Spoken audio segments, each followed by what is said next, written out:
clara actitud mafiosa, Clarín y La Nación nos dijeron este fin de semana que por más que el peronismo haya ganado las elecciones, el lawfare sigue vigente en el país. Clarín tituló: La respuesta de la Corte Suprema. Ya sin feria se esperan más fallos contra el kirchnerismo. La Nación tituló: La Corte se siente amenazada y reactiva algunas sentencias. Es decir, te están diciendo que el Poder Judicial va a seguir persiguiendo a los dirigentes del campo popular, aunque hayan ganado las elecciones.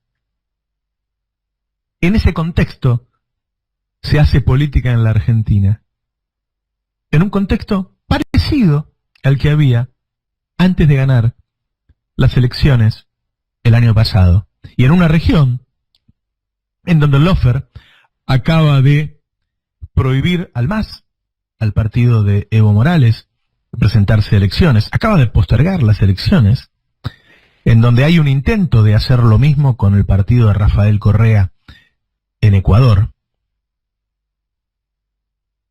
en donde la derecha gobierna Chile, Paraguay, Uruguay, Brasil, Colombia, Perú, Ecuador, toda la región.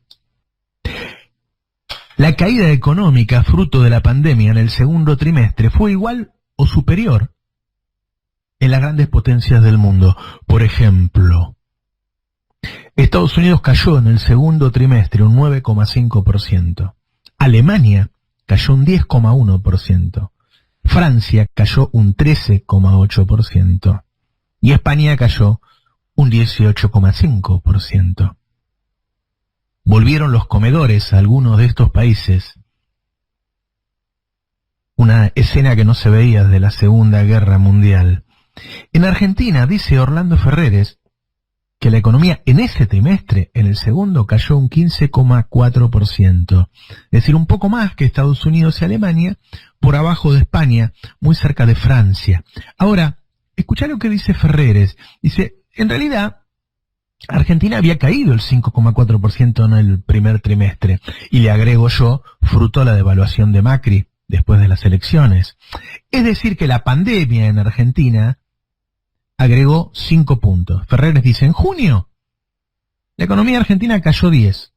5 venían del primer trimestre. Es decir, que en Argentina, la pandemia, a pesar de todo el cuidado y de que se salvaron muchas vidas, tuvo un efecto menor aún que en las grandes potencias del mundo. La mitad de la caída de junio, de ese 10,5, es del COVID. La mitad es de la pandemia de Macri. Ahora bien, ¿eso quiere decir que estamos bien? Estamos muy mal. Estamos muy mal. Tan mal como el resto del mundo. Hay índices que no se pueden llevar bien. Por ejemplo, en todo el mundo hay lo que se llama un desempleo oculto. ¿Y por qué? Porque no se puede medir el desempleo. Porque el desempleo se mide con encuestas que le preguntan a la gente si está buscando trabajo. De todos los que están buscando trabajo y no lo consiguen, se arma un índice de desempleo. Pero hoy no hay gente buscando trabajo. Hoy los desempleados están en su casa. Porque la pandemia no lo permite. Así que no sabemos cuál es el índice de desempleo. Pero hay varias organizaciones que están trabajando en el tema, tratando de armar algo parecido a un índice. La gente de Cifra, la gente de Flaxo, del CONICET, y han hecho una cuenta tomando en consideración cuántos desempleados había antes de la pandemia. Había 2.200.000 desempleados en todo el país, y sumándole, haciendo un ejercicio con el dato que dio el Ministerio de Trabajo expandido a los trabajadores en negro. Y eso le da que se sumaron entre 600 y 700.000 desocupados más. Ese sería el resultado hasta ahora de la pandemia en términos de empleo. Es decir, en Argentina hay, según estos profesionales, 3 millones de personas sin trabajo. Eso es un 15, un 16%. Es menos, claro, que el efecto que tuvo una caída de la economía aún menor, como la de 2001. En 2001 Duhalde eligió dar planes. Ahora Alberto eligió pagar los sueldos. En 2001 llegamos al 28% de desempleo. Hoy estamos en el 15%, porque en vez de dar planes, se pagaron los sueldos. Pero 3 millones de personas sin empleo. La FAO había dicho que Argentina era uno de los pocos países que había alcanzado el hambre cero. ¿Se acuerdan? En 2019, cuando se fue Macri, 8 millones de personas recibían alimentos o iban a comer a un comedor. Con la pandemia nos acercamos a 12 millones de personas. Son los sin comida. Pero no es una cuestión de ingresos nada más. Lo que cambió en Argentina a raíz del gobierno de Macri es la relación entre el precio de la comida y los ingresos. Es decir, hay dos datos ahí. Una es que la gente gana poco y otra es que los alimentos son carísimos en Argentina. A raíz de una serie de medidas que tomó Mauricio Macri, el dólar alto, la eliminación de las retenciones, que no todas fueron reinsertadas. ¿Sí? Seguimos con bajo nivel de retenciones, por ejemplo, en el trigo, en el maíz, en el girasol. Así que tenemos una región en pleno lawfare, una demostración actual de este fin de semana de que el lawfare sigue vigente en Argentina, y un problema de pobreza extrema, como es esa gente que no puede comer en su casa, y de desempleo. Me olvidaba un dato. En Rosario se sacó una cuenta precisa. Hay 1 millón de personas que viven en Rosario. 370.000 reciben ayuda alimentaria. El 37% de los rosarinos no comería si no recibe comida de parte del Estado. Así está Argentina. Ahora, ¿cómo salís? ¿Cómo salís de una situación en la que no podés hacer movimientos demasiado revolucionarios porque tenés el revólver en la sien todo el tiempo del lawfare y la derecha reaccionaria en la región? La derecha tiene sus candidatos, pero ya no es Macri el candidato de la derecha.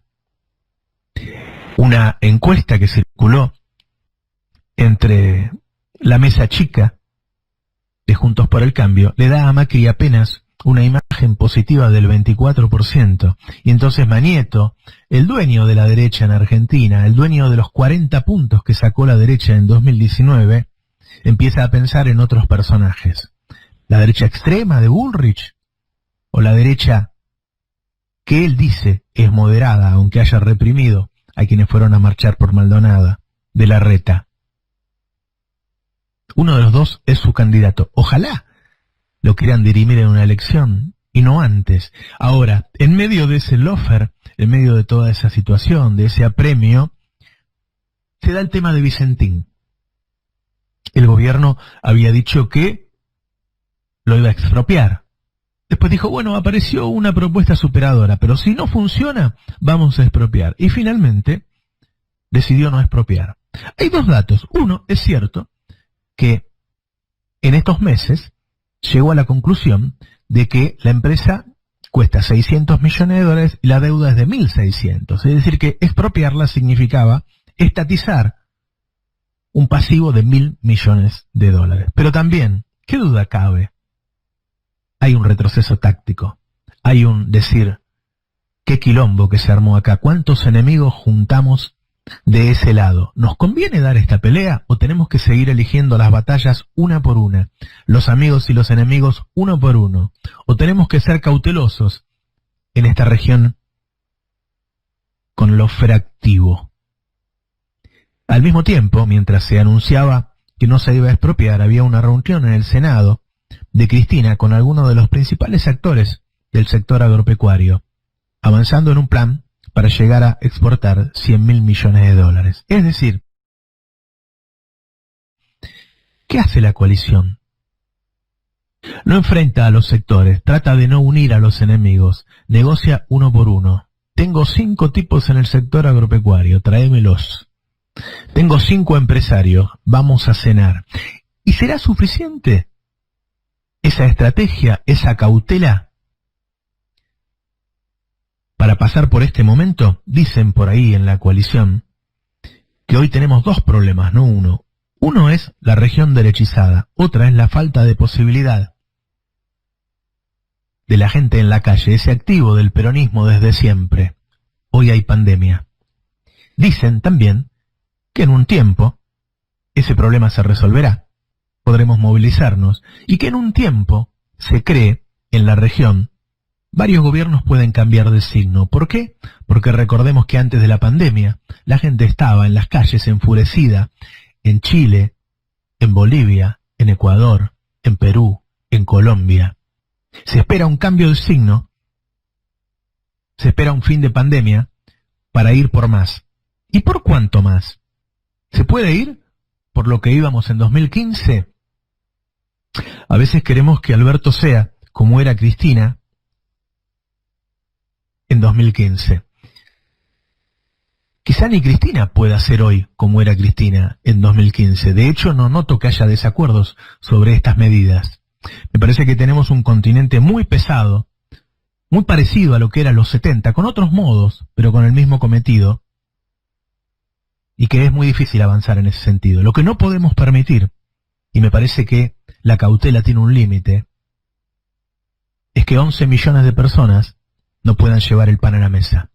Me parece que la cautela es aceptable y hasta es aconsejable, pero hay un límite. Los argentinos tienen que volver a comer en su casa. Tenemos un problema en la relación entre el precio de la comida y los alimentos. Ese debe ser un piso mínimo para que el gobierno popular, a pesar de la cautela, le muestre al pueblo que es mejor tenerlos a ellos de gobierno. Hay que encontrar el punto justo entre la cautela, la estrategia, la táctica, y no declinar nuestras ambiciones hasta el punto de que la gente siga alentándose en un comedor. Lo que yo creo, por eso traté, y no sé si fui suficientemente claro en la editorial de juntar las dos cosas, es decir, bueno, ponele que no vamos a hacer esto, porque es complicado, porque te pone a todo el sector en contra, y no tenés que tener todo el sector en contra, tenés que tener alianzas en todos lados. Lo que no podemos dejar de hacer es acercar el precio de la comida al ingreso de los argentinos. Es decir, si no vamos por acá, vayamos por otro lado, pero no se puede entregar el poder en 2023 con 10 millones de personas comiendo en comedores. Porque si no, fracasaste. Lo hablé con Alberto el sábado. Sí, no, estoy de acuerdo. ¿No? O sea, las dos cosas son ciertas. Quizá hay cosas que... Yo creo que en el mundo es muy difícil encontrar un país que expropie una cerealera, ¿eh? No es lo mismo las empresas de servicios o petroleras, qué sé yo, porque eso es del Estado, esas son concesiones. Sí. ¿Sí? Bueno, una cerealera hiperendeudada con el Estado. Bueno, pero no necesariamente tener que expropiarla a cobrar la deuda. No. En este caso, no es lo mismo que en una este caso, cerealera. en este caso vos cobrarías una deuda, pero te quedarías con deudas vos por 1.600 millones de dólares. Estatizarías la deuda.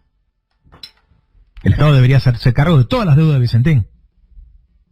O sea, tendrías activos por 600 millones y pasivos por 1.600. Claro, la deuda con los bancos extranjeros. Por eso te digo que la cosa no es tan simple.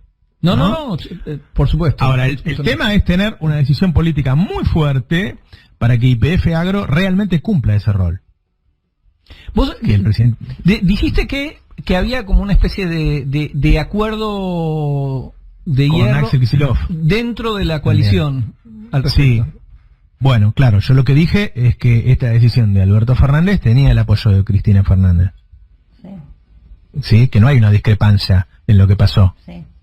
Sí, y que de hecho Cristina está trabajando con otros actores del mercado para no solo para que suba la cosecha, sino fundamentalmente para agregarle valor a la cosecha, así genera empleo.